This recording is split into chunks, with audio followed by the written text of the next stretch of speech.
people can get gang stalked for multiple reasons, and the way my gang stalking started was through my ex's parents. They basically hired FEDS individuals to basically unalive me before trial. So some people can get gang stalked, and they can be placed in this in order to get that person to either commit a CRIME, or they will frame them with a CRIME, or they'll try to make them homeless, put them in an NUTTY place. So that's what happens when you're being gang stalked. It's not being utilized for the right reasons most of the times these days. And have you noticed how the people who do BAD things are oftentimes let go? And then like the ones who are victims, like they usually just don't get, you know, what they want out of whatever they had an issue with. So it's like everything is being reversed right now. They did this. They didn't just, you know, place me under surveillance for nothing. They did this specifically because they knew their son was going to face a lot of years, or like maybe like 2 years in jail, and they were trying to prevent me from going forward with this trial, basically. So that's what happens when people who have connections abuse their connections, and then they try to cover up their children's CRIMES, you know what? So that's what's happening in my situation. And the reason why they're not letting it go is because of the liability. These people had set me up multiple times on different occasions with adrenaline.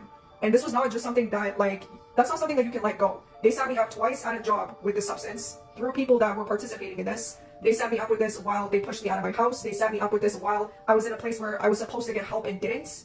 Okay, so there's a lot of people involved in this, and this is why they easily cannot just let this go. Why do you think so many people come online to try to discredit that victim that needs help, that is looking and seeking for help from people? They don't want people to find out. They're scared. So they end up smearing that victim. They end up trying to cover it up with their lies, and it's just not working at this point, right? So like that girl Lisa stalked by feds. You see how she had outed somebody after she had an affair with them, and then all of a sudden she just began getting watched. Like, that just doesn't happen for no reason, right? So it's not uncommon for FEDS individuals to do this. These people are not your friends. These people are not people you can trust. And they will go out of their way to cover stuff up like this. And the reason why I feel like Lisa is still being stalked to this day is because everybody's finding out about what these FEDS individuals are doing.